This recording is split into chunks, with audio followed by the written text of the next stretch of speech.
പ്രിയരായ എല്ലാ ശ്രോതാക്കൾക്കും കർത്താവിൻ്റെ നിസ്തുല്യ നാമത്തിൽ വീണ്ടും സ്നേഹവന്ദനം നൽകുകയാണ്. മാറ്റമില്ലാത്ത ദൈവവചനം ഈ ആയുസ്സിൽ നിങ്ങളുമായി പങ്കുവെക്കുവാൻ കർത്താവ് അനുകൂലമാക്കുന്ന ഒരുക്കിത്തരുന്ന എല്ലാ സാഹചര്യങ്ങൾക്കും ഞാൻ കർത്താവിനെ സ്തുതിക്കുന്നു, കർത്താവിനോട് നന്ദി പറയുന്നു.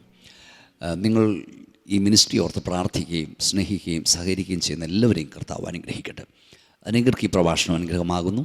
എന്താണെന്നതിൽ വളരെ സന്തോഷമുണ്ട്. കഴിഞ്ഞ ദിവസമൊക്കെ ഞങ്ങളോട് പ്രാർത്ഥന ആവശ്യപ്പെട്ട എല്ലാവർക്കായി ഞങ്ങൾ പ്രാർത്ഥിച്ചുകൊണ്ടിരിക്കുന്നു. കർത്താവ് എല്ലാവരെയും അനുഗ്രഹിക്കുമാറാകട്ടെ. വിശുദ്ധ മത്തായിയുടെ സുവിശേഷം 16-ാം അധ്യായം 17-18 വാക്യങ്ങൾ ഞാനിപ്പോൾ വായിക്കുന്നു. യേശു അവനോട്, ബറയോന ശിമോനെ, നീ ഭാഗ്യവാൻ, ജഡരക്തങ്ങളല്ല സ്വർഗസ്ഥനായ എൻ്റെ പിതാവത്രേ നിനക്കിത് വെളിപ്പെടുത്തിയത്. നീ പത്രോസ് ആകുന്നു. ഈ പാറമേൽ ഞാൻ എൻ്റെ സഭയെ പണിയും, പാതാള ഗോപുരങ്ങൾ അതിനെ ജയിക്കയില്ല എന്ന് ഞാൻ നിന്നോട് പറയുന്നു എന്ന് പറഞ്ഞു. നീ പത്രോസ് ആകുന്നു. ഈ പാറമേൽ ഞാൻ എൻ്റെ സഭയെ പണിയും, പാതാള ഗോപുരങ്ങൾ അതിനെ ജയിക്കയില്ല. കർത്താവായ യേശു ക്രിസ്തു ദൈവസഭയെക്കുറിച്ച് ആദ്യമായി വെളിപ്പെടുത്തിയ വേദഭാഗമാണിവിടെ. ദൈവസഭ ഒരു മർമ്മമാണ്. മർമ്മം എന്ന് പറഞ്ഞാൽ കുറേ കാലഘട്ടത്തിൽ, ഒരു നിശ്ചിത കാലഘട്ടത്തിൽ ആർക്കും എവിടെയും വെളിപ്പെടുത്തപ്പെടാതിരിക്കുകയും പ്രത്യേക സന്ദർഭങ്ങളിൽ വെളിപ്പെടുത്തപ്പെടുകയും ചെയ്യുന്ന തിരുവചന സത്യമാണ് മർമ്മം. പഴയ നിയമത്തിൽ ദൈവസഭയെക്കുറിച്ച്, ചർച്ച് ഓഫ് ഗോഡ് എന്നതിനെക്കുറിച്ച് വ്യക്തമായ കാഴ്ചപ്പാട് എഴുതിയിട്ടില്ല. പഴയ നിയമം ഇസ്രായേലിനെ മരുഭൂമിയിലെ സഭ എന്ന് അഭിസംബോധന ചെയ്തിട്ടുണ്ട്. എന്നാൽ ദൈവസഭ എന്ന കാഴ്ചപ്പാട് വ്യത്യസ്തമാണ്. പ്രിയ സ്നേഹിതരെ, ഈ ദിവസങ്ങളിൽ പരിശുദ്ധാത്മാവ് വളരെ നിർബന്ധപൂർവ്വം ഈ വിഷയം എടുക്കണമെന്ന് പ്രേരണ നൽകിയതുകൊണ്ട് ഞാൻ ഈ ദിവസങ്ങളിൽ ഈ വിഷയം നിങ്ങളുമായി പങ്കുവെക്കുവാൻ ആഗ്രഹിക്കുകയാണ്. തുറന്ന മനസ്സോട് ദൈവവചനത്തിന് മുമ്പിൽ നിങ്ങളായിരുന്നാൽ സത്യം വെളിപ്പെടും. പിടിച്ചത് സത്യമാക്കാതെ സത്യം പിടിക്കുവാനുള്ള വ്യഗ്രതയും വാഞ്ചയും നമുക്കുണ്ടാകണം. വളരെയധികം ഡിസ്പ്യൂട്ടുകൾ ഉണ്ടാക്കിയിട്ടുള്ള ഒരു വേദഭാഗമാണിത്. നീ പത്രോസ് ആകുന്നു, ഈ പാറമേൽ ഞാൻ എൻ്റെ സഭയെ പണിയുമെന്നുള്ളത്. അതിനെക്കുറിച്ചൊക്കെ പിന്നീട് പഠിക്കാം. നമ്മൾ മനസ്സിലാക്കിയാൽ ലോകത്തിൽ അനവധി സഭകൾ ഉണ്ടെന്നുണ്ട്. ലോകവ്യാപകമായ കത്തോലിക്ക സഭ, ഓർത്തഡോക്സ് സഭ, യാക്കോബ സഭ, CSA സഭ, CMS സഭ, കൂടാതെ ഡസൻ കണക്കിന് പെന്തക്കോസ്ത് സഭകളുമുണ്ട്. എല്ലാവരും പറയുന്നു ഞങ്ങളാണ് ശരി, ഞങ്ങളാണ് സത്യസഭ, ഞങ്ങളാണ് യഥാർത്ഥ സഭ, മറ്റേതൊന്നും ശരിയല്ല. അതുകൊണ്ട് വിശുദ്ധ ബൈബിൾ വെളിപ്പെടുത്തുന്ന സത്യസഭ ഏതാണെന്ന് ഈ ദിവസങ്ങൾ പഠിക്കാൻ പോകുകയാണ്. ഇത് പഠിക്കുമ്പോൾ നിങ്ങൾ ഉൾക്കൊള്ളുന്ന, ഞാൻ മുമ്പേ പറഞ്ഞ പോലെ അനേക സംഘടനകൾ, അനേക സഭകൾ ഞങ്ങളാണ് യഥാർത്ഥ സഭ എന്ന് പറയുന്നു. പക്ഷേ ഇവരുടെ പൊതു സ്വഭാവം അനുസരിച്ച് ഇവയെ സമുദായങ്ങളെന്നും സംഘടനകളെന്നും രണ്ടായി തിരിക്കാൻ കഴിയും. വിശുദ്ധ വേദപുസ്തകത്തിൽ നിന്ന് സത്യസഭ, റിയൽ ചർച്ച് ഓഫ് ഗോഡ്, യഥാർത്ഥ ദൈവസഭ ഏതെന്ന് ഗ്രഹിക്കുമ്പോൾ നിങ്ങൾ ഉൾക്കൊള്ളുന്ന പ്രസ്ഥാനം ദൈവസഭയുടെ ഭാഗമോ എന്ന് ചിന്തിക്കുവാൻ, നിങ്ങൾ ദൈവസഭയുടെ അംഗമാണോ എന്ന് യഥാർത്ഥമായി ചിന്തിക്കാനുള്ള സ്വാതന്ത്ര്യം ഞാൻ നിങ്ങൾക്ക് വിട്ടുതരുന്നു. വചനമാണ് അളവുകോൽ എന്ന് നിങ്ങൾ മറക്കരുത്. നമ്മുടെയൊക്കെ വാച്ചിലെ സമയങ്ങൾ വ്യത്യസ്തമാണ്. പക്ഷേ നമ്മൾ വാച്ച് സമയം ക്ലിയർ ആക്കുന്ന ഇന്ത്യൻ സ്റ്റാൻഡേർഡ് സമയം വെച്ചാണ്. അപ്പോൾ അളവുകോൽ ബൈബിളായിരിക്കണം. ഇന്ത്യയിലെ ഭിക്ഷക്കാരനും പ്രസിഡന്റിനും ഇന്ത്യൻ പീനൽ കോഡ് ബാധകമാകുന്ന പോലെ, ഇന്ത്യൻ നിയമസംഹിത ബാധകമാകുന്ന പോലെ വിശുദ്ധ വചനം, സ്വർഗത്തിൽ എന്നേക്കും സ്ഥിരമാക്കപ്പെട്ട ഈ വചനമാണ് സത്യസഭ ഏത്, വ്യാജസഭ ഏതെന്നൊക്കെ വെളിപ്പെടുത്തുന്നത്. അതുകൊണ്ട് ഈ വചനം വെച്ച് പഠിക്കുക. മുമ്പേ ഞാൻ ഓർപ്പിച്ചതുപോലെ ഡസൻ കണക്കിന് പെന്തക്കോസ്ത് സഭകൾ ഉൾപ്പെടെ അനേക വലിയ ആൾക്കൂട്ടമുള്ള വലിയ സഭകളുണ്ട്. ഞങ്ങളാണ് യഥാർത്ഥ എന്ന് പറയുന്നു. യേശുക്രിസ്തു ഒന്നേ ഉള്ളൂ, പക്ഷേ മണവാട്ടികൾ ഇഷ്ടം പോലെ ആയിരിക്കുകയാണ്. പക്ഷേ 2 കൊരിന്ത്യർ ലേഖനം 11:2 ക്രിസ്തു എന്ന ഏക പുരുഷന് നിർമ്മല കന്യയാകുവാൻ ഞാൻ നിങ്ങളെ വിവാഹ നിശ്ചയം ചെയ്തിരിക്കുന്നു എന്ന് കാണുന്നു. വേദപുസ്തക പ്രകാരം ഒത്തിരി മണവാളന്മാരില്ല, ഒരു മണവാളനേ ഉള്ളൂ, അത് നസ്രയനായ യേശുവാണ്. ഒത്തിരി മണവാട്ടികളുമില്ല, ഒരു മണവാട്ടിയേ ഉള്ളൂ, അത് യേശുക്രിസ്തുവിൻ്റെ രക്തത്താൽ വിലയ്ക്ക് വാങ്ങപ്പെട്ട വീണ്ടെടുക്കപ്പെട്ടവരുടെ സംഘം, അതാണ് ദൈവസഭ. പ്രിയപ്പെട്ടവരെ, എന്താണ് ദൈവസഭ? എന്താണ് റിയൽ ചർച്ച് ഓഫ് ഗോഡ്? തുറന്ന മനസ്സോട് പഠിക്കാൻ ആഗ്രഹിക്കൂ, പ്രാർത്ഥിക്കൂ, സത്യം വെളിപ്പെടുത്തുന്ന ദൈവത്തോട് പറയൂ. നിങ്ങൾക്ക് ദൈവം സത്യം വെളിപ്പെടുത്തും. തീർച്ചയായിട്ടാണ് ഈ പ്രഭാഷണത്തോട് നിങ്ങൾ അടുത്ത ദിവസങ്ങളൊക്കെ ഇത് കേൾക്കണം. സത്യം അറിയാനുള്ള വ്യഗ്രത നിങ്ങൾക്കുണ്ടാകണം. നിങ്ങൾക്കൊന്നുകിൽ ഇത് ഏറ്റെടുക്കാം, അല്ലെങ്കിൽ തള്ളിക്കളയാം. എന്തായാലും വചനസത്യം നിങ്ങൾ പഠിക്കുക. ദൈവസഭ അത് അനാദ്യനായ ദൈവത്തിൻ്റെ ഹൃദയത്തിൽ മറയപ്പെട്ടിരുന്നൊരു മർമ്മമാണ്.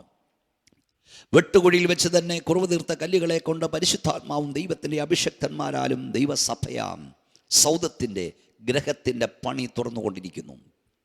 ഒന്നുകൂടെ വ്യക്തമായി ഞാൻ പറയാം. കാലാതീതനായ ദൈവത്താൽ അനാദികാല നിത്യതയിൽ പ്ലാൻ ചെയ്യപ്പെട്ട ഒരു മർമ്മമാണ് ദൈവസഭ. ഒന്നുകൂടെ പറഞ്ഞാൽ ദൈവസഭയാം സൗധത്തിൻ്റെ മാസ്റ്റർ പ്ലാൻ പിതാവാം ദൈവത്തിൻ്റെ ഹൃദയത്തിൽ രൂപം കൊണ്ടതാണ്. കാലസമ്പൂർണതയിൽ കാൽവറിയിൽ ഇതിൻ്റെ കൽനാട്ടുകർമ്മം നടക്കപ്പെട്ടു. ക്രിസ്തു യേശു എന്ന മൂലക്കല്ല് സിയോനിൽ വീണു. ഹല്ലേലൂയ. പെന്തക്കോസ്ത് നാളിൽ ഇതിൻ്റെ പണി ഉദ്ഘാടനം ചെയ്യപ്പെട്ടു. പരിശുദ്ധാത്മാവ് എന്ന കാര്യസ്ഥനാൽ, പണിക്കാരനാൽ, ദൈവം നിയോഗിക്കുന്ന അഭിഷക്തന്മാരാൽ, വെട്ടുകുഴിയിൽ വെച്ച് തന്നെ കുറവ് തീർക്കപ്പെട്ട കല്ലുകളാൽ ഇതിൻ്റെ പണി നടന്നുകൊണ്ടിരിക്കുന്നു. ദൈവസഭയാം കാന്തനായ ക്രിസ്തു, ദൈവസഭ എന്ന മണവാട്ടിയുടെ മണവാളനായ ക്രിസ്തു,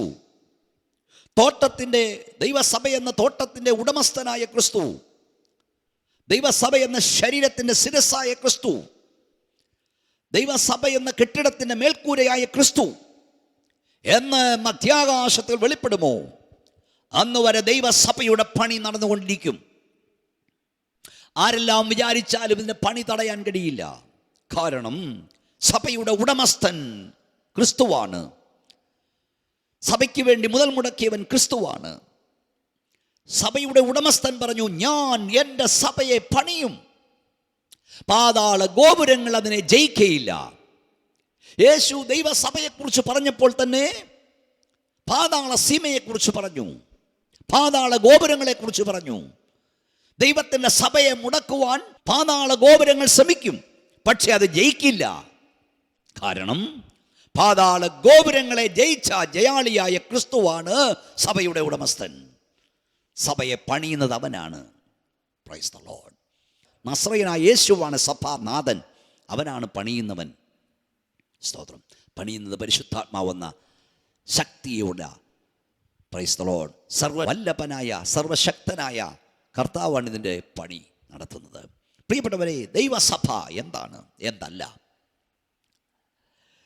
സഭ എന്ന വാക്കിന് പ്രധാനമായി ഗ്രീക്ക് ഭാഷയിൽ 2 പദങ്ങളാണ്, വേദപുസ്തകം എഴുതപ്പെട്ട ഭാഷയിൽ 2 പദങ്ങളാണ് കൊടുത്തിരിക്കുന്നത്. ഒന്നാമത് കൊടുത്തിരിക്കുന്ന പദം എക്ലീഷ്യ എന്ന പദമാണ്. എക്ലീഷ്യ എന്ന വാക്കിൻ്റെ അർത്ഥം ഒരു പ്രത്യേക ഉദ്ദേശത്തിനായി വിളിച്ച് വേർതിരിക്കപ്പെട്ടവരുടെ കൂട്ടമെന്നാണ്. ഒരു പ്രത്യേക ഉദ്ദേശത്തിനായി വിളിച്ച് വേർതിരിക്കപ്പെട്ടവരുടെ കൂട്ടമെന്നാണ് എക്ലീഷ്യ എന്ന വാക്കിൻ്റെ അർത്ഥം. അതായത് പുരാതന ഗ്രീക്ക് സാമ്രാജ്യത്തിൽ രാഷ്ട്രീയ കാര്യങ്ങൾ നടത്തുവാനായി പ്രത്യേക തിരഞ്ഞെടുക്കപ്പെട്ട ഒരു സംഘമുണ്ടായിരുന്നു. ഇന്നത്തെ പോലെ ഇലക്ഷനോ മറ്റും പ്രാവർത്തികമാകും മുമ്പ് ഒരു പ്രത്യേക സംഘം, വിവിധ നിലകളിൽ കഴിവ് തെളിയിക്കപ്പെട്ട ജ്ഞാനികൾ, വിവേകശാലികളെ കൊണ്ടുള്ള ഒരു പ്രത്യേക ഗവർണിംഗ് ബോഡി ഉണ്ടായിരുന്നു. ആ കാലഘട്ടത്തിൽ ടെലിഫോണോ ഇമെയിലോ ഒന്നുമില്ലായിരുന്ന കാലഘട്ടത്തിൽ ഒരു പ്രത്യേക കാഹളം ശബ്ദം നീട്ടി ഊതുകയും ഈ ശബ്ദം കേട്ട് രാഷ്ട്രീയ കാര്യങ്ങൾ, പട്ടണ കാര്യങ്ങൾ പുനരാലോചിക്കേണ്ടി വരുമ്പോൾ ആ ശബ്ദം കേട്ട ഇടത്തേക്ക് ഈ അംഗങ്ങൾ കൂടി വരികയും ചെയ്യുമായിരുന്നു. അങ്ങനെയാണ് വേദപണ്ഡിതന്മാർ എഴുതിയിരിക്കുന്നത്. അങ്ങനെ കൂടപ്പെടുന്ന കൂട്ടത്തെ വിളിക്കുന്നതാണ് എക്ലീഷ്യ. ഒന്നുകൂടെ പറയാം, ഒരു പ്രത്യേക കാഹള ശബ്ദം കേട്ട് വിളിച്ചു കൂടപ്പെടുന്ന സംഘത്തിന് പറയുന്നതാണ് എക്ലീഷ്യ. പ്രത്യേക ഉദ്ദേശത്തിനായി വിളിച്ച് വേർതിരിക്കപ്പെട്ടവരുടെ കൂട്ടം. Price the Lord. ദൈവത്തിൻ്റെ സഭ പ്രത്യേക ഉദ്ദേശത്തിനായി വിളിച്ച് വേർതിരിക്കപ്പെട്ടവരുടെ കൂട്ടമാണ്. ഒന്നുകൂടെ ഞാൻ പറയാം, ദൈവസഭ വിളിക്കപ്പെട്ടവരുടെ കൂട്ടമാണ്, വേർതിരിക്കപ്പെട്ടവരുടെ കൂട്ടമാണ്. സ്തോത്രം. ഒരു പ്രത്യേക ഉദ്ദേശത്തിനായി വിളിക്കപ്പെട്ടവരാണ്. Call out people, elected people, selected people. സംഖ്യാപുസ്തകം 10-ാം അധ്യായം 1 മുതലുള്ള വാക്യങ്ങൾ അവിടെ ഇങ്ങനെ എഴുതിയിരിക്കുന്നു. യഹോവ പിന്നെയും മോശയോടെ അരുളി ചെയ്തത് എന്തെന്നാൽ, വെള്ളി കൊണ്ട് 2 കാഹളം ഉണ്ടാക്കുക, അടുപ്പ് പണിയായവയെ ഉണ്ടാക്കണം. അവ നിനക്ക് സഭയെ വിളിച്ചു കൂട്ടുവാനും, ഇവിടെ സഭ എന്ന പദം കാണാം, പാളയത്തെ പുറപ്പെടുവിക്കുവാനും ഉതകണം. അവ 2 കാഹളം, 1 കാഹളം സഭയെ വിളിച്ചു കൂട്ടാൻ. 3-ാം വാക്യം, അവ ഊതുമ്പോൾ 1 സഭ മുഴുവനും സമാഗമന കൂടാരത്തിന് വാതുക്കൽ നിന്റെ അടുക്കൽ വരണം. 1-ാമത്തെ കാഹളം ഊതുമ്പോൾ സഭ സമാഗമന കൂടാരത്തിന് അടുക്കൽ വരണം. 1 കാഹളം മാത്രം ഊതിയാൽ, 4-ാം വാക്യം, 1 കാഹളം മാത്രം ഊതിയാൽ ഇസ്രായേലിൻ്റെ സഹസ്രാധിപന്മാരായ പ്രഭുക്കന്മാർ നിന്റെ അടുക്കൽ കൂടണം. അപ്പം വിളിച്ചു കൂട്ടാനൊരു കാഹളം. അടുത്തത്, ഗംഭീരധ്വനി ഊതുമ്പോൾ കിഴക്കേ പാളയങ്ങൾ യാത്ര പുറപ്പെടണം. 6-ാം വാക്യം, 2-ാം പ്രാവശ്യം ഗംഭീരധ്വനി ഊതുമ്പോൾ തെക്കേ പാളയങ്ങൾ യാത്ര പുറപ്പെടണം. ഇങ്ങനെ അവരുടെ പുറപ്പാടുകൾക്കായി ഗംഭീരധ്വനി ഊതണം. അപ്പോൾ 1 സഭയെ വിളിച്ചു കൂട്ടുവാനും ജനത്തെ വിളിച്ചു കൂട്ടുവാനും ഈ കാഹള ശബ്ദം കേട്ട് ഒന്നിച്ചു കൂടുന്ന ജനത്തിനാണ് സഭ എന്ന് പറഞ്ഞത്. അവരെ വിളിച്ചു കൂട്ടാനൊരു കാഹളമുണ്ട്, അവരെ പുറപ്പെടുവിക്കുവാൻ മറ്റൊരു കാഹളമുണ്ട്. പരിശുദ്ധാത്മാവ് ഒന്നും വെറുതെ എഴുതില്ല പ്രിയപ്പെട്ടവരെ, ഇതൊക്കെ മർമ്മങ്ങളാണ്. സ്തോത്രം. അതായത് ദൈവത്തിൻ്റെ സഭ വിളിക്കപ്പെട്ടവരുടെ കൂട്ടമാണ്. ഇതിനെ പുതിയ നിയമത്തിൽ വരുമ്പോൾ സുവിശേഷത്തിൻ്റെ കാഹളം ഊതുക 1. അങ്ങനെ സുവിശേഷത്തിൻ്റെ കാഹളം ഊത്തിനാൽ വന്ന് ചേരപ്പെടുന്ന, ഒന്നാക്കപ്പെടുന്ന, സുവിശേഷത്തിൻ്റെ കാഹള ശബ്ദം കേട്ട് ഒന്നാക്കപ്പെടുന്ന, ഒന്നിച്ചു കൂടുന്നവരാണ് ദൈവസഭാംഗങ്ങൾ.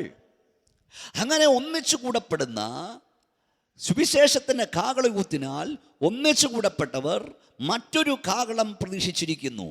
അതേത് കാഹളം എന്നറിയാമോ? 1 തെസ്സലോനിക്കർ 4:16, കർത്താവ് താൻ ഗംഭീരനാദത്തോടും പ്രധാന ദൂതൻ്റെ ശബ്ദത്തോടും ദൈവത്തിൻ്റെ കാഹളത്തോടും സ്വർഗത്തിൽ നിറങ്ങി വരികയും ക്രിസ്തുവിൽ മരിച്ചവൻ ഉയർത്തെഴുന്നേൽക്കുകയും ചെയ്യും. പിന്നെ ജീവനോട് ശേഷിക്കുന്നവരായ നാം അവരൊരുമിച്ച് ആകാശത്തിൽ കർത്താവിന് നിൽപ്പാൻ എടുക്കപ്പെടും. ഇങ്ങനെ നാം ഇപ്പോഴും കർത്താവിനോട് ഇരിക്കും. അതായത് സുവിശേഷമാകുന്ന വെള്ളിക്കാഹളത്തിൻ്റെ ഊത്തുകേട്ട്, ശബ്ദം കേട്ട് ഒന്നിച്ചു കൂടുന്നവരാണ് ദൈവസഭ.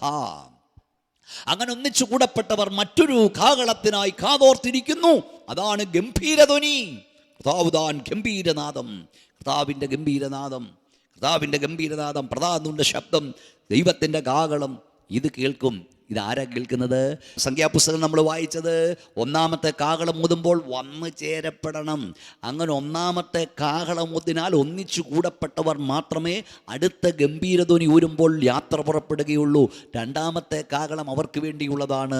1-ാമത്തെ കാഹളം ഒന്നിച്ചു കൂടാനുള്ളതാണെങ്കിൽ 2-ാമത്തെ കാഹളം യാത്ര പുറപ്പെടാൻ വേണ്ടിയുള്ളതാണ്. ഇത് മനസ്സിലാകുന്നവർക്കായി ഞാൻ ദൈവത്തെ സ്തുതിക്കുന്നു. പ്രിയപ്പെട്ട സ്നേഹിതരെ, ദൈവത്തിൻ്റെ സഭ എന്തെന്നാദ്യം നമ്മൾ പഠിക്കേണ്ടത്, ദൈവത്തിൻ്റെ സഭ അത് മുങ്ങിക്കൂട്ടുന്നവരുടെ കൂട്ടമല്ല, അത് പെറ്റുപെരുകുന്നവരുടെ സംഘമല്ല, അത് വിളിക്കപ്പെട്ടവരുടെ സംഘമാണ്, അത് വേർതിരിക്കപ്പെട്ടവരുടെ സംഘമാണ്, അത് കാൾ ഔട്ട് പീപ്പിളാണ്, അത് സെലക്റ്റഡ് പീപ്പിളാണ്, അത് എലക്റ്റഡ് പീപ്പിളാണ്.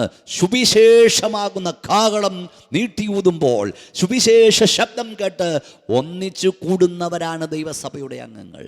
പെറ്റുപെരുകുന്നവരല്ല, മുങ്ങിക്കൂട്ടുന്നവരുമല്ല. സ്തോത്രം. ഇന്ന് ശാന്തമായി നിങ്ങൾ ശ്രദ്ധിക്കണം സഹോദരങ്ങളെ, സുഹൃത്തുക്കളെ. നിങ്ങളൊന്ന് ചിന്തിച്ച് നോക്കൂ. ഇപ്പോൾ നിങ്ങളായിരിക്കുന്ന ഓരോരോ സഭകളിൽ ഓരോരുത്തർ പോകുന്നു, ഓരോ വിശ്വാസങ്ങളുണ്ട്. പക്ഷെ നിങ്ങളൊന്ന് ചിന്തിച്ച് നോക്കിയേ, നിങ്ങളിപ്പോൾ അവിടെ ആയിരിക്കാൻ കാരണം എന്താണ്? നിങ്ങളിപ്പോൾ ആയിരിക്കുന്ന സംഘടനയിൽ, സഭയിലായിരിക്കാൻ കാര്യം എന്താണ്? നിങ്ങളവിടെ ജനിച്ചു, ഒരു ക്രിസ്തീയ മാതാപിതാക്കളാൽ ജനിച്ചതുകൊണ്ട് നിങ്ങളൊരു ക്രിസ്ത്യാനി എന്ന പേര് കിട്ടി. ചാക്കോ എന്നോ മറിയയുടെയും ചാക്കോയുടെയും മകനായി ജനിച്ചുകൊണ്ട് കറിയാച്ചൻ എന്ന പേരും കിട്ടി, അല്ല ലില്ലിക്കുട്ടി എന്ന പേര് കിട്ടി, മറിയാം എന്ന പേര് കിട്ടി. അതുകൊണ്ട് നിങ്ങൾ ക്രിസ്ത്യാനിയായി. നിങ്ങൾ ഒരു അവക്കാദർ കുട്ടിയുടെയോ വീട്ടിൽ ജനിച്ചിരുന്നെങ്കിലോ, നിങ്ങളൊരു ഖാദിജയുടെ മകളായി ജനിച്ചിരുന്നെങ്കിലോ, ഒരു മുസ്ലിം കുടുംബത്തിൽ ജനിച്ചിരുന്നെങ്കിൽ ഇപ്പോൾ നിങ്ങൾ എന്തായിരുന്നേനെ? ഒരു മുസ്ലിം ആയിരുന്നേനെ. നിങ്ങളൊരു ഹിന്ദു കുടുംബത്തിൽ കൃഷ്ണൻകുട്ടിയുടെയും ഇന്ദിരാമ്മയുടെയും മകനോ മകളോ ജനിച്ചിരുന്നെങ്കിൽ ഇപ്പോൾ എന്തായിരുന്നേനെ? നിങ്ങളൊരു ഹിന്ദു ആയിരുന്നേനെ. ഒരു സിഖ് കുടുംബത്തിൽ ജനിച്ചാൽ നിങ്ങളിന്ന് സിഖുകാരനായിരുന്നേനെ. അല്ലേ? സത്യമല്ലേ? നിങ്ങൾ ചിന്തിച്ച് നോക്കൂ. അപ്പോൾ ജനനം കൊണ്ട് ആണ് പലരും ഒരു മതവുമായി ബന്ധപ്പെട്ട് നിൽക്കുന്നത്. അങ്ങനെയാണ് എന്നാൽ വേദപുസ്തകം നമ്മൾ പഠിച്ചാൽ സ്വർഗീയ കുടുംബത്തിൻ്റെ അംഗമായി നിങ്ങൾ മാറുന്നത് ജനനം കൊണ്ടല്ല, ബൈബർത്തിലൂടെയാണ്, റീബർത്തിലൂടെയാണ്, വീണ്ടും ജനനത്തിലൂടെയാണ്. അതുകൊണ്ടാണ് നിക്കോമോദീമസിനോട് കർത്താവ് പറഞ്ഞത്, പുതുതായി ജനിച്ചില്ല എങ്കിൽ സ്വർഗരാജ്യത്തിൽ കടക്കാൻ ആർക്കും കഴിയില്ല. പ്രിയപ്പെട്ടവരെ, ദൈവസഭയുടെ അംഗമാകുന്നത് ബൈബർത്തിലൂടെയല്ല. അതുകൊണ്ടാണ് ബൈബിൾ പറഞ്ഞു, അവനെ കൈക്കൊണ്ടവൻ്റെ നാമത്തിൽ വിശ്വസിക്കുന്ന ഏവർക്കും ദൈവമക്കളാകുവാൻ അവൻ അധികാരം നൽകി. നിങ്ങൾ ലോകം മുഴുവൻ നോക്കുക, ലോകത്തിലുള്ള എല്ലാ മതവുമായി ജാതിയുമായി ജനം ബന്ധിക്കപ്പെട്ടിരിക്കുന്നത് ബൈബർത്തിലൂടെയാണ്. ജനിച്ചതുകൊണ്ട് അങ്ങനെ ആയിപ്പോയി. എന്നാൽ ദൈവസഭയുടെ അംഗങ്ങൾ യഥാർത്ഥമായി വിശുദ്ധ ബൈബിൾ വെളിപ്പെടുത്തുന്ന, വേദപുസ്തകം വെളിപ്പെടുത്തുന്ന ദൈവസഭയുടെ അംഗങ്ങൾ ബൈബർത്തിലൂടെ ആയതല്ല, പുതുജനനത്തിലൂടെ, റീബർത്തിലൂടെ അവർ ദൈവസഭയുടെ അംഗമായതാണ്. സ്നേഹിത, നിങ്ങൾ ബൈബർത്തിലൂടെ ജനനത്താൽ ഏതെങ്കിലും ഒരു സഭയുടെ അംഗമായി തുടരുന്നെങ്കിൽ അതല്ല വേദപുസ്തകം വെളിപ്പെടുന്ന ദൈവസഭ. ഈ സത്യം നിങ്ങൾ അറിയാതെ പോകരുത്. വീണ്ടും ജനനത്താൽ, പുതുജനനത്താൽ ദൈവസഭയുടെ അംഗമായി നിങ്ങൾ മാറണം. ദൈവത്താൻ്റെ വിളി നിങ്ങൾ കേൾക്കണം. വചനത്താൽ മാനസാന്തരം, രൂപാന്തരപ്പെട്ടവർ ഒന്നിച്ചു ചേരുന്നതാണ് ദൈവസഭ. ഒന്നാമത്തെ കാഹളം വചനത്തിൻ്റെ കാഹളം. വചനകാഹളം കേട്ട് വേദപുസ്തക ഉപദേശ സത്യങ്ങൾ കേൾക്കണം. അതാണ് സംഭവിച്ചത്. അപ്പോസ്തലപ്രവൃത്തി 2-ാം അധ്യായത്തിൽ പത്രോസ് ശ്ലീഹ ഈ കാഹളം നീട്ടി ഓതുന്നു. ഈ കാഹളം കേട്ട് വലിയൊരു കൂട്ടം ആളുകൾ വരുന്നു. സുവിശേഷത്തിൻ്റെ കാഹളം കേട്ട് വരുന്നു. അവർ ഹൃദയത്തിൽ കുത്തുകൊണ്ട് മാനസാന്തരപ്പെടുവാൻ ഞങ്ങൾ എന്ത് ചെയ്യണമെന്ന് ചോദിച്ചു. അപ്പോൾ നിങ്ങൾ ഓരോരുത്തരും നിങ്ങളുടെ പാപങ്ങളുടെ മോചനത്തിനായി മാനസാന്തരപ്പെട്ട് യേശു ക്രിസ്തുവിന്റെ നാമത്തിൽ സ്നാനമേൽപ്പീൻ, എന്നാൽ പരിശുദ്ധാത്മാവെന്ന ദാനം നിങ്ങൾക്ക് ലഭിക്കുമെന്ന് പത്രോസ് പറയുന്നു. അടുത്ത പദം ഇങ്ങനെയാണ് എഴുതിയിരിക്കുന്നത്, അവരുടെ വാക്ക് കൈക്കൊണ്ടവർ സ്നാനമേറ്റു. അന്ന് 3000-ഓളം പേർ അവരോട് ചേർന്നു, അല്ലെങ്കിൽ ദൈവസഭയോട് ചേർന്നു. അപ്പോൾ ഉദ്ഘാടനം അവിടെയാണ്. അപ്പോസ്തലപ്രവൃത്തി 2-ാം അധ്യായത്തിൽ പെന്തക്കോസ്ത് നാൾ വന്നപ്പോൾ അവരെല്ലാവരും ഒരു സ്ഥലത്ത് ഒന്നിച്ചു കൂടിയിരുന്നു. പെട്ടെന്ന് കൊടിയ കാറ്റടിക്കുന്ന ഒരു മുഴക്കമുണ്ടായി. അവർ ഓരോരുത്തന്മേൽ പതിഞ്ഞു. അവർ അന്യഭാഷ സംസാരിച്ച് തുടങ്ങി. പരിശുദ്ധാത്മാവാണ് ദൈവസഭയുടെ ഉദ്ഘാടനം നിർവഹിക്കേണ്ടത്. ആ ഉദ്ഘാടന ദിവസം തന്നെ 3000 പേർ സഭയോട് ചേർന്ന് നമ്മൾ കാണുന്നു. പിന്നെ 5000, പിന്നെ 8000. ബൈബിൾ പറയുന്നു പുരുഷന്മാരുടെ എണ്ണം ഏറ്റവും പെരുകി. ദൈവത്തിൻ്റെ സഭ പെരുകി പെരുകി പെരുകി എന്ന് കാണാം. പ്രിയ സ്നേഹിതരെ, സഭ അതാണ്. ബൈബിളിൽ കാണുന്ന ദൈവസഭ അതാണ്. വേദപുസ്തകത്തിൽ ഞാൻ അടുത്ത പുസ്തകം എടുത്ത് വായിച്ച് കേൾപ്പിക്കാം. റോമാലേഖനത്തിൽ പൗലോസ് പറയുന്നുണ്ട്, ജാതികൾക്കും യഹൂദന്മാർക്കും ദൈവസഭയ്ക്കും ഇടർച്ചയില്ലാത്തവരാകുവീൻ. അപ്പോൾ ജാതികൾ, യഹൂദന്മാർ, ദൈവസഭ. യഹൂദന്മാർ അവർ വിളിക്കപ്പെട്ടവരാണ് പഴയ നിയമത്തിൽ. അവർ ദൈവത്തിൻ്റെ സ്വന്തം ജനമാണെന്ന് കാണുന്നു.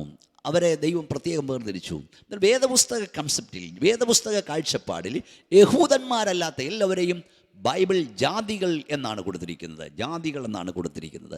വംശങ്ങളെന്ന അർത്ഥത്തിലാണ് പറയുന്നത്. അല്ലാതെ ഒത്തിരി ജാതിയൊന്നും ദൈവം ഉണ്ടാക്കില്ല, മനുഷ്യനുണ്ടാക്കിയതാണ് ജാതികൾ. എന്നാൽ ദൈവസഭ എന്താണ്? ജാതികളിൽ നിന്നും യഹൂദനിൽ നിന്നും യേശുക്രിസ്തുവിൻ്റെ പാപപരിഹാരത്തിൽ വിശ്വസിച്ച്, വീണ്ടെടുപ്പ് വേലയിൽ വിശ്വസിച്ച്, യേശുക്രിസ്തുവിൻ്റെ രക്തത്താൽ പാപമോചനം നേടി, യേശുവിൻ്റെ കാൽവറി ബലി എൻ്റെ പേർക്ക് വേണ്ടിയാണെന്ന് വിശ്വസിച്ച്, യേശുവിനെ കർത്താവും രക്ഷിതമായി അംഗീകരിച്ച്, യേശുക്രിസ്തുവിൻ്റെ പാപരക്തത്താൽ പാപം കഴുകപ്പെട്ട് വേർതിരിക്കപ്പെട്ട് വരുന്നവൻ്റെ സംഘമാണ് ദൈവസഭ. പ്രിയ സ്നേഹിതരെ, ഒന്നുകിൽ നിങ്ങൾ യഹൂദൻ, അല്ലെങ്കിൽ നിങ്ങൾ ജാതികൾ, ഇല്ലെങ്കിൽ നിങ്ങൾ ദൈവസഭയിൽ. എവിടെ നിങ്ങൾ ചിന്തിക്കുക? വിളിക്കപ്പെട്ടവർ. വേദപുസ്തകം നോക്കൂ, ദൈവസഭ എന്താണ്? വിളിക്കപ്പെട്ടവരാണോ? നമുക്ക് നോക്കാം. വേദപുസ്തകത്തിൽ എന്താണ് പറയുന്നത്? എബ്രായ ലേഖനം 3-ാം അധ്യായം 1-ാം വാക്യം, അതുകൊണ്ട് വിശുദ്ധ സഹോദരന്മാരെ, സ്വർഗീയ വിളിക്ക് ഓഹരിക്കാരായുള്ളവരെ, നാം സ്വീകരിച്ചു വരുന്ന അപ്പോസ്തലനും മഹാപുരോഹിതനുമായ യേശുവിനെ ശ്രദ്ധിച്ചു നോക്കി. കേട്ടോ? അതുകൊണ്ട് വിശുദ്ധ സഹോദരന്മാരായുള്ളവരെ, സ്വർഗീയ വിളിക്ക് ഓഹരിക്കാരായുള്ളവരെ.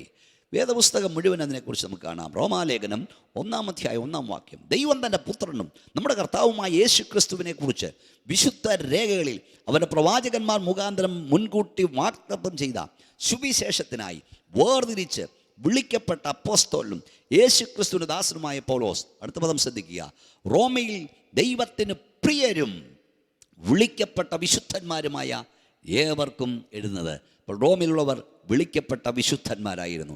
കൊരിന്ത്യലേഖനം 1-ാം അധ്യായം 1-ാം വാക്യം, 1 കൊരിന്ത്യർ 1 ദൈവേഷ്ടത്താൽ യേശു ക്രിസ്തുവിന് അപ്പോസ്തലനായി വിളിക്കപ്പെട്ട പൗലോസ് സഹോദരനായ സോസ്ഥനേസിനും കൊരിന്ത്യയിലുള്ള ദൈവസഭയ്ക്കും യേശു ക്രിസ്തുവിൽ വിശുദ്ധീകരിക്കപ്പെട്ടവരും ഇവിടെയും എവിടെയും നമ്മുടെ കർത്താവായ യേശു ക്രിസ്തു നാമത്തെ വിളിച്ചപേക്ഷിക്കുന്ന ഏവരോടും കൂടെ വിളിക്കപ്പെട്ട വിശുദ്ധന്മാർക്കും എഴുതുന്നത്. കണ്ടോ, വിളിക്കപ്പെട്ടവർ ഇനി എല്ലായിടും ഉണ്ട്. വേദപുസ്തകം പുതിയ നിയമം നമ്മൾ നോക്കിയാൽ ബൈബിളിലുടനീളം എല്ലാ ലേഖനം എഴുതുമ്പോൾ അവിടെ വിശുദ്ധന്മാരെന്ന് അഭിസം വന്നു. Saints at Colossae, saints at Ephesus, saints at തെസ്സലോനിക്കയിലെ വിശുദ്ധന്മാർ, കൊരിന്തിലെ വിശുദ്ധന്മാർ.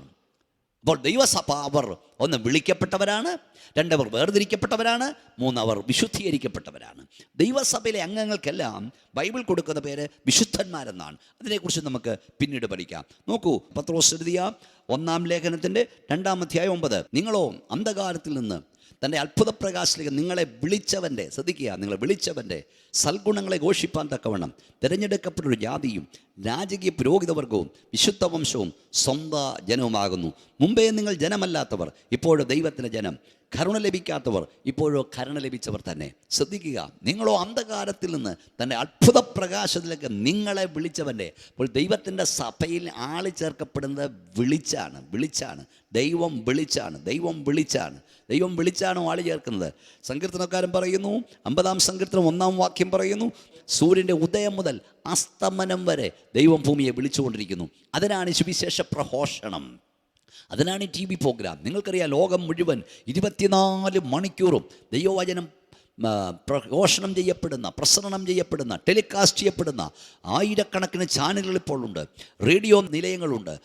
ഇതില്ലാത്ത കാലഘട്ടത്തിൽ ദൈവത്തിൻ്റെ ദാസന്മാർ വാമൊഴിയായി ഇത് പ്രസംഗിച്ചുകൊണ്ട് നടന്നു. അതാണ് റോമാലേഖനം പറഞ്ഞത്, വിശ്വാസം കേൾവിയാലും കേൾവി ദൈവത്തിൻ്റെ വചനത്താലും വരുന്നു. ആരും പ്രസംഗിക്കാതെ എങ്ങനെ കേൾക്കുമെന്ന് വചനം പറയുന്നു. അപ്പോൾ ഈ പ്രസംഗത്തിൻ്റെ ആവശ്യം, ദൈവവചനം ടെലികാസ്റ്റ് ചെയ്യപ്പെടുന്നത്, പ്രസംഗിക്കപ്പെടുന്നത്, പ്രസരണം ചെയ്യപ്പെടുന്നത് ഇത് കേൾക്കാൻ വേണ്ടിയാണ്. ഇത് കേട്ടാണ് ദൈവസഭയിലേക്ക് വരേണ്ടത്. പ്രിയപ്പെട്ട സ്നേഹിതരെ, ദൈവം നിങ്ങളെ വിളിക്കുകയാണ്. ഈ സന്ദേശത്തിലൂടെ, ഈ മെസ്സേജിലൂടെ ദൈവം നിങ്ങളെ വിളിക്കുകയാണ്. നിങ്ങൾ കേൾക്കുന്ന വചനത്തിലൂടെ ദൈവം നിങ്ങളെ വിളിക്കുകയാണ്. എന്തിന്? ദൈവസഭയിലേക്ക്. അടുത്ത ആഴ്ച നമുക്കതിനെക്കുറിച്ച് ചിന്തിക്കാം. ഇവിടെ 4 കാര്യങ്ങൾ പറഞ്ഞിരിക്കുന്നു. അത് പറഞ്ഞിട്ട് ഈ പ്രഭാഷണം ഞാൻ അവസാനിപ്പിക്കാം. 1, നിങ്ങൾ തിരഞ്ഞെടുക്കപ്പെട്ട ജാതി, എ ചോസൻ ജനറേഷൻ. 2, രാജകീയ പുരോഹിതവർഗം, എ റോയൽ പ്രീസ്റ്റ്ഹുഡ്. 3, ഒരു വിശുദ്ധ വംശം, എ ഹോളി നേഷൻ. 4, സ്വന്തം ജനം, എ പെക്യൂലിയർ പീപ്പിൾ. എത്ര മഹത്വകരമാണ്! ഇതാണ് ദൈവത്തിൻ്റെ സഭ. 4 കാര്യങ്ങൾ: തിരഞ്ഞെടുക്കപ്പെട്ട ജാതി, രാജകീയ പുരോഹിതവർഗം, ഒരു വിശുദ്ധ വംശം, സ്വന്തം ജനം, a chosen generation, a royal priesthood, a holy nation, a peculiar people. അതാണ് ദൈവത്തിൻ്റെ സഭ. എല്ലാ വകയും ചേർന്നല്ല ദൈവസഭ. വലിച്ച കള്ളടിക്കുന്നവനും പിടിച്ച് വീടി വലിക്കുന്നവനും ഓടെ കിടന്നുറങ്ങുന്നവനും കള്ള് നടത്തുന്നവനും കള്ളനോട്ടടിക്കുന്നവനും എല്ലാം കൂടെ ചേർന്നതല്ല പ്രിയപ്പെട്ടവരെ ദൈവത്തിൻ്റെ സഭ. A peculiar people, call out people, വിളിച്ചു വേർതിരിക്കപ്പെട്ട റോയൽ പ്രീസ്റ്റ്ഹുഡ്. അതാണ് ദൈവത്തിൻ്റെ സഭ. അതാണ് വേദപുസ്തകം വെളിപ്പെടുന്ന ദൈവസഭ. ഏത് വ്യക്തിക്കും ദൈവസഭയിൽ വരാം. പക്ഷേ യേശു ക്രിസ്തുവിൻ്റെ രക്തത്താൽ ശുദ്ധീകരണം പ്രാപിച്ചു കഴിഞ്ഞാൽ പിന്നെ അവൻ പാപിയല്ല. അവന് ദൈവം കൊടുക്കുന്നത് വിശുദ്ധൻ എന്ന പദമാണ്. വിശുദ്ധനാണ്. Praise the Lord. അതാണ് ഹോളി നേഷൻ. ഒരു വിശുദ്ധീകരിക്കപ്പെട്ട വിശുദ്ധ വംശമാണ്. അതാണ് ദൈവസഭ. അങ്ങനെയുള്ളതാണ് ദൈവസഭ. നിങ്ങൾ ഇതുവരെ അതിൻ്റെ യാഥാർത്ഥ്യം ഗ്രഹിച്ചിട്ടില്ലെങ്കിൽ ഗ്രഹിക്കണം. ഇന്ന് കാണുന്ന സഭകൾ പലതും ദൈവസഭയാണോ എന്ന് ശോധന ചെയ്യണം. എല്ലാ വകയും ചേർന്ന് ദൈവസഭയല്ല. വേർതിരിക്കപ്പെട്ട, വിളിക്കപ്പെട്ട, ശുദ്ധീകരിക്കപ്പെട്ടവരുടെ കൂട്ടമാണ് ദൈവസഭ. നിങ്ങൾക്കതിൽ ഇതുവരെ ഭാഗമാക്കാൻ കഴിഞ്ഞിട്ടില്ലെങ്കിൽ ഭാഗമാക്കുക. നിങ്ങൾക്കിതിൽ ഇന്നുവരെ അംഗമാകാൻ കഴിഞ്ഞിട്ടില്ലെങ്കിൽ നിങ്ങളതിൻ്റെ അംഗമായി തീരുക. മുമ്പേ ഞാൻ ഓർപ്പിച്ചതുപോലെ വേദപുസ്തകം പറയുന്നു, സൂര്യൻ്റെ ഉദയം മുതൽ അസ്തമനം വരെയും ദൈവം മനുഷ്യനെ വിളിച്ചുകൊണ്ടിരിക്കുന്നു. 50-ാം സങ്കീർത്തനം, യഹോവയായ ദൈവം അരുളി ചെയ്യുന്നു, സൂര്യൻ്റെ ഉദയം മുതൽ അസ്തമനം വരെയും ഭൂമിയെ വിളിക്കുന്നു. സൗന്ദര്യത്തിൻ്റെ പൂർണ്ണതയായ സിയോനിൽ നിന്ന് ദൈവം പ്രകാശിക്കുന്നു. ഈ സന്ദേശം എന്തിനാ അറിയിക്കുന്നറിയാമോ? നിങ്ങൾ ദൈവസഭയുടെ ഭാഗമാകുവാൻ, നിങ്ങൾ ഈ സന്ദേശത്താൽ ദൈവസഭയുടെ അംഗങ്ങളായി മാറുവാൻ വേണ്ടിയാണ്. നിങ്ങളെ വിളിച്ചില്ലെന്ന് വരരുത്, അറിഞ്ഞില്ലെന്ന് വരരുത്. Price the Lord. യഹോവയുടെ വചനം പ്രകാരം അള്ളി ചെയ്യുന്നു എന്ന് പറഞ്ഞ അഭിഷക്തന്മാർ പ്രസംഗിക്കുന്നത് ഈ സന്ദേശം നിങ്ങൾ അറിയാൻ വേണ്ടിയാണ്. കാൽവറിയിൽ നിങ്ങൾക്ക് വേണ്ടി അവസാനത്തുള്ള രക്തം വരെ ഊറ്റി നൽകിയ യേശു ക്രിസ്തു, ആ ക്രിസ്തുവിൻ്റെ രക്തത്താൽ വീണ്ടെടുക്കപ്പെട്ട ദൈവസഭ, ആ ദൈവസഭയെ ചേർക്കാനാണ് യേശു ഇറങ്ങി വരാൻ പോകുന്നത്. പ്രിയ സ്നേഹിതരെ, സഹോദരങ്ങളെ, നിങ്ങൾ ദൈവസഭയുടെ ഭാഗമായിട്ടുണ്ടോ? നിങ്ങളുടെ കുഞ്ഞുങ്ങൾ ദൈവസഭയുടെ ഭാഗമായിട്ടുണ്ടോ? വിശുദ്ധ വേദപുസ്തകം, നിങ്ങൾ ഏത് സംഘടനയിലെന്ന് ഞാൻ ചോദിക്കുന്നില്ല, ഏത് പെന്തക്കോസ്ത് സഭയിലാണോ ഒന്നും ഞാൻ ചോദിക്കുന്നില്ല. നിങ്ങൾ യഥാർത്ഥമായി വേദപുസ്തകം വെളിപ്പെടുത്തുന്ന വേർതിരിക്കപ്പെട്ട, വിശുദ്ധീകരിക്കപ്പെട്ട, കുഞ്ഞാടിൻ്റെ ചോരയാൽ കഴുകപ്പെട്ട, വിളിക്കപ്പെട്ട സംഘത്തിൽ നിങ്ങളായിട്ടുണ്ടോ? ദൈവം എന്നെ വിളിച്ചെന്നും നിങ്ങൾക്ക് ബോധമുണ്ടോ? സുവിശേഷത്താൽ നിങ്ങൾക്കൊരു മാറ്റം വന്നിട്ടുണ്ടോ? ഈ ദൈവസഭയുടെ അംഗങ്ങളുടെ എല്ലാം പ്രത്യേകത മുമ്പേ നമ്മൾ എന്തായിരുന്നു, ഇപ്പോൾ നമ്മൾ അടുത്ത ആഴ്ച ചിന്തിക്കാം, ഇപ്പോൾ എന്താകുന്നു, ഒരു വ്യത്യാസമുണ്ട്. അത് നിങ്ങൾക്ക് വന്നിട്ടുണ്ടോ? നിങ്ങൾ ദൈവസഭയിലാണെന്ന് ഉറപ്പുണ്ടോ? കാഹളം ധ്വനിക്കാറായി, വിശുദ്ധന്മാർ ഉയർക്കാറായി, യേശു മടങ്ങി വരാറായി. ദൈവസഭയെ ചേർക്കാനാണ് യേശു വരുന്നത്. നിങ്ങൾ ദൈവസഭയുടെ ഭാഗമായിട്ടില്ലെങ്കിൽ അതിനായി ഏൽപ്പിക്കപ്പെടൂ. നിങ്ങളുടെ കുഞ്ഞുങ്ങൾ അതിനായി. ഈ ലോകത്തിലെ ഏറ്റവും വലിയ നേട്ടം അതാണ്. ക്ഷണഭംഗുരമാണ് ലോകം. കണ്ണടച്ച് തുറക്കും മുമ്പേ ആളുകൾ മാറുന്നു, പട്ടണങ്ങൾ നീങ്ങുന്നു, ദേശം മുഴുവൻ തുടച്ചു നീക്കപ്പെടുന്നു. അതൊക്കെ നമ്മൾ കണ്ടുകൊണ്ടിരിക്കുകയാണ്. കഴിഞ്ഞ ആഴ്ചയിൽ ഞാൻ പറഞ്ഞല്ലോ, കുടുംബങ്ങൾ പോലും ഒന്നിച്ച് കുടുംബത്തെ മുഴുവൻ പിശാച് വഴിയിൽ തകർത്തുകൊണ്ടിരിക്കുന്നു. ഈ സത്യം അറിയാൻ ദൈവം നിങ്ങൾക്കൊരു അവസരം തന്നിരിക്കുന്നു. ദൈവത്തിൻ്റെ കൽപ്പന അനുസരിക്കൂ. ദൈവം നിങ്ങളെ അനുഗ്രഹിക്കുമാറാകട്ടെ. ഞാൻ നിങ്ങൾക്കായി പ്രാർത്ഥിക്കുന്നു. നിങ്ങളുടെ വാഴ്ത്തപ്പെട്ട കർത്താവേ, സ്വർഗ്ഗപിതാവേ, ഈ പ്രഭാഷണം കേൾക്കുന്ന എല്ലാവർക്കായി അങ്ങ് സ്തുതിക്കുന്നു. സത്യം അറിയുകയും സത്യം നിങ്ങളെ സ്വന്തരാക്കുകയും ചെയ്യുന്നുള്ള വചനപ്രകാരം സത്യത്താൽ സ്വന്തരാക്കപ്പെടുവാൻ എൻ്റെ മാന്യ കേൾവിക്കാർക്ക് നീ കർത്താവേ ഇടം നൽകണമേ. യഥാർത്ഥ സഭ എന്തെന്ന് ഗ്രഹിപ്പാൻ, ദൈവസഭയുടെ അംഗങ്ങളാകുവാൻ, ഭാഗവാക്കാകുവാൻ ഈ പ്രഭാഷണം കേൾക്കുന്നവരിടയാകണമേ. പിശാച് ജനത്തെ വഞ്ചിക്കരുതേ. പിശാചിൻ്റെ വാഞ്ചലിൽ നിന്ന് രക്ഷപ്പെടുവാൻ എൻ്റെ കേൾവിക്കാർക്ക് നീ കൃപ നൽകണം. ഈ വചനം തുടർച്ചയാൽ കേൾക്കുവാൻ കൃപ നൽകണം. പ്രാർത്ഥന കണ്ടാൽ നമിക്കുന്നു. രോഗികളായിരിക്കുന്നവർക്ക് വേണ്ടി ഞാൻ പ്രാർത്ഥിക്കുന്നു. കടഭാരമുള്ളവർക്ക് വേണ്ടി പ്രാർത്ഥിക്കുന്നു. ബുദ്ധിമുട്ടുന്നവർക്ക് വേണ്ടി പ്രാർത്ഥിക്കുന്നു. ദൈവകരം നീട്ടി അവരെ സൗഖ്യമാക്കണമേ. അത്ഭുതങ്ങൾ ചെയ്യണമേ. പ്രാർത്ഥന കേട്ടായി സ്തുതിക്കുന്നു യേശുവിൻ്റെ നാമത്തിൽ തന്നെ. ആമേൻ. കർത്താവ് നിങ്ങളെല്ലാവരെയും അനുഗ്രഹിക്കട്ടെ. നിങ്ങൾ അടുത്ത ആഴ്ച ഈ പ്രഭാഷണം കേൾക്കാൻ മറക്കരുത്. സത്യം അറിയണം, സത്യത്താൽ നിങ്ങൾ സ്വതന്ത്രരാകണം. ദൈവം അതിനായി നിങ്ങളെല്ലാവരെയും അനുഗ്രഹിക്കുമാറാകട്ടെ. ആമേൻ. ദൈവകൃപയിൽ ആശ്രയിച്ച് പാസ്റ്റർ ബി മോനച്ചൻ രചിച്ച ഇതാ നോഹയുടെ കാലം, ബൈബിൾ പ്രഭാഷണങ്ങൾ, മഹാനിയോഗം, ഞാൻ വണങ്ങും ദൈവം, യഹോവ ഭക്തന്റെ കുടുംബം, ദൈവിക ന്യായവിധികൾ തുടങ്ങിയ പുസ്തകങ്ങൾ അനേകരിൽ സ്വാധീനം ചെലുത്തുന്നു, അനേകർക്ക് രൂപാന്തരം വരുത്തുന്നു. ഇവയിൽ ഇപ്പോൾ ലഭ്യമാകുന്ന 4 പുസ്തകങ്ങൾ യഹോവ ഭക്തന്റെ കുടുംബം, ദൈവിക ന്യായവിധികൾ, ഞാൻ വണങ്ങും ദൈവം, സമയമെടുത്തു തുടങ്ങിയവയാണ്. ഈ പുസ്തകങ്ങൾ നിങ്ങളുടെയും നിങ്ങളുടെ കുടുംബത്തിൻ്റെയും ആത്മീക വർധനയ്ക്ക് ഉതകുമെന്ന് ഞങ്ങൾക്ക് ഉറപ്പുണ്ട്. ഈ പുസ്തകങ്ങൾ നിങ്ങൾക്ക് ആവശ്യമെങ്കിൽ താഴെ കാണുന്ന വിലാസത്തിലോ ഞങ്ങളുടെ ഫോൺ നമ്പറിലോ ബന്ധപ്പെടുക. ഞങ്ങളുടെ വിലാസം: pastor B Monachan, faith gospel ministry, Eruva east PO, Kayamkulam. Phone 9744992186, 9656601321, 8547649440.